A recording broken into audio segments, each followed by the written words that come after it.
Hi, and welcome back to Focal Point AFR Talk. Brian Fisher is my name, talking here with Jordan in Grand Rapids, Michigan. Jordan, just very quickly, do you live near Muskegon? Is this anywhere near Muskegon where Grand Rapids is? Yeah, we're just about half an hour east of. Okay, so you're probably picking up our signal on our radio station in Muskegon then. So you're listening on the radio.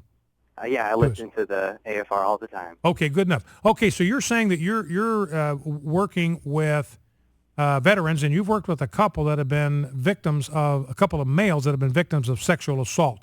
So yes, finish out your thought there. Yes, men and women, mostly males, because most of the military, overwhelmingly is male.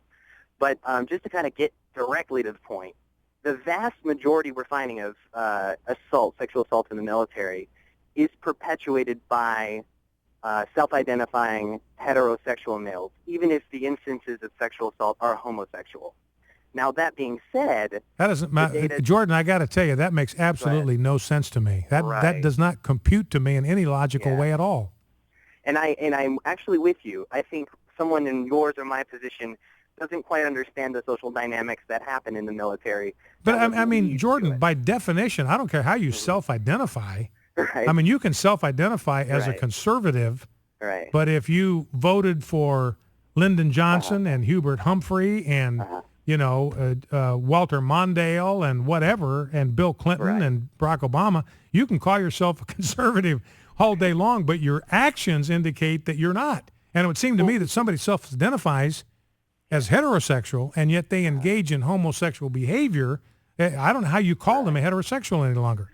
Right, and I hear you there. And to be fair, it's neither more or less likely. It's not like heterosexuals are more likely than homosexuals to perform acts of sexual crime. So, for instance, so I'm not picking on heterosexuals here.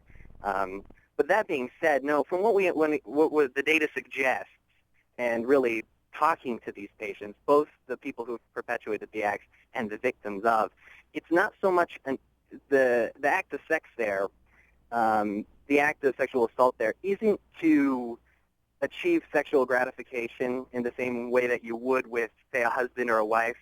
You know what I mean? Yeah. In those situations, it seems to be perpetuated more as an act of bullying or violence. So a lot of the same thing that goes on in prisons, but don't get me wrong, the military is in no way like prison, and So these perpetrators self-identify as heterosexual, and yet they commit homosexual crimes. Yes. Yeah. In my mind, I mean, a homosexual crime is a homosexual crime, and if you're kind of identified by the choices you make and by what you do, it's just hard for me to call that person a heterosexual. Maybe you can call them a bisexual. I mean, maybe that would be accurate, but calling them, I couldn't possibly call that guy a homosexual. I mean, a heterosexual, if he is engaged in homosexual behavior. Best I could do would be to call him bisexual.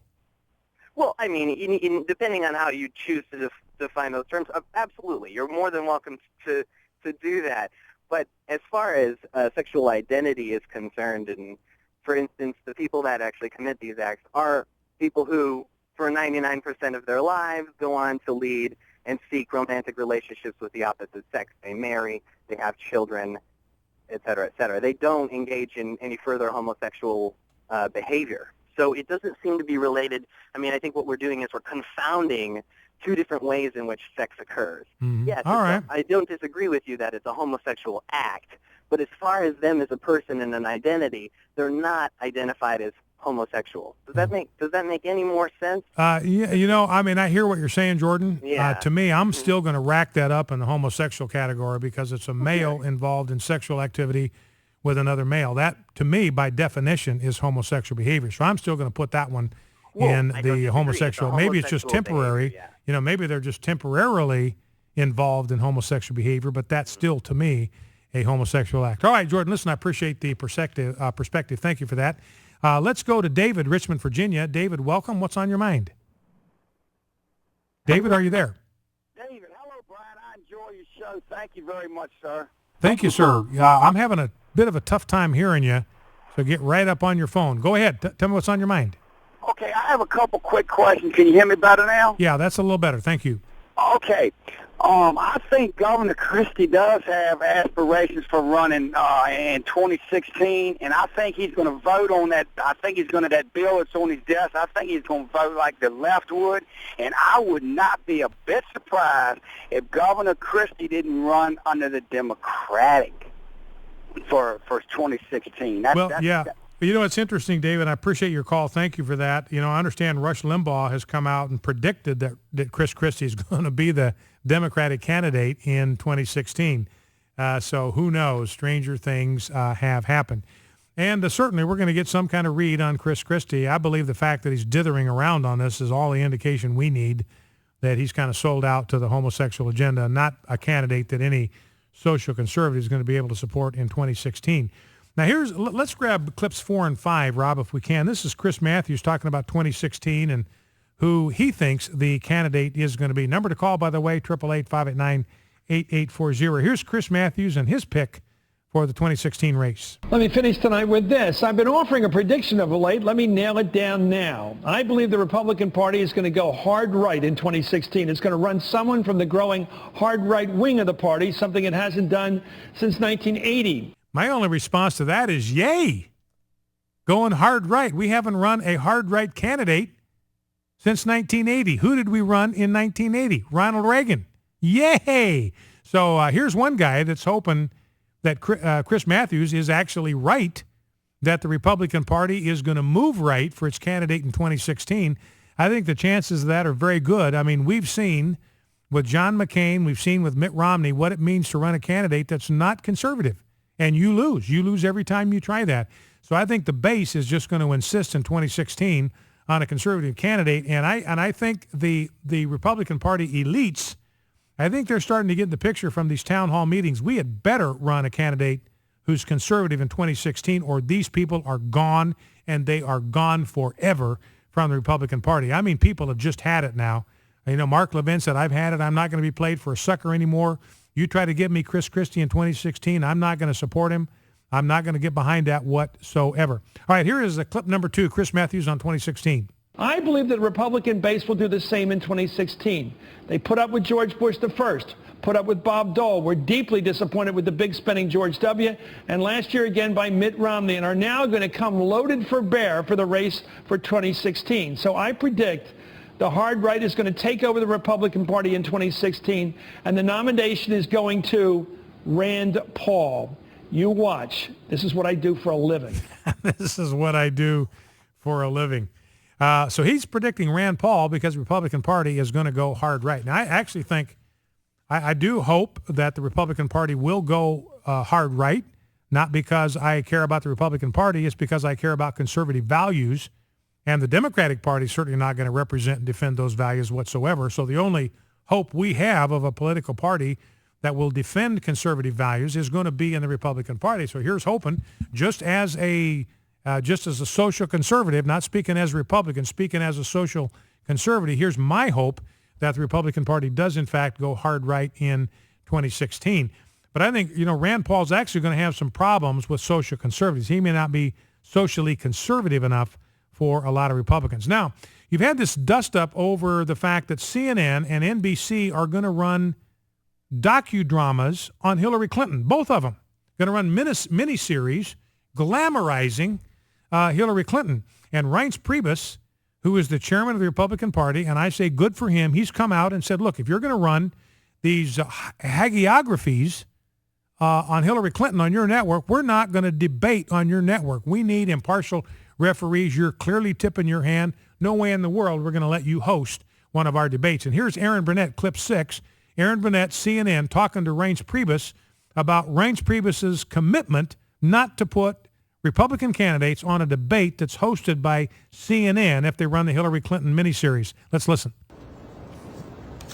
Well, you know, Aaron, I just think that groups like NBC and CNN that are in the business of news ought to take in consideration the fact that if you want to actually moderate and produce a debate that chooses a nominee for president on the Republican side of the aisle, that it would be reasonable to have the chairman of the party say, hang on a second, You ought not be doing feature films or documentaries and miniseries about what we know to be a very likely candidate that's running on the Democratic side of the aisle. Look, CNN and NBC can do what they want to do.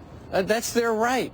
But it's also my right, Aaron, as chairman of the party, to say if you go forward with this, then I'm going to choose not to include you in the debate process and the moderating of our primary debates in our party. Good for him. And finally, a little bit of muscle here, a little bit of spine on the part of Reince Priebus. And don't forget, the Democratic Party's already done this. They've already done this. They said we're not going to participate in a debate if Fox News is going to host it. We're not going to be there. We're not going to show up. So Fox didn't get any debates in the presidential campaign. So there's no reason why the Republican Party cannot do exactly the same thing. Here is clip number 2, Aaron Burnett talking to Reince Priebus.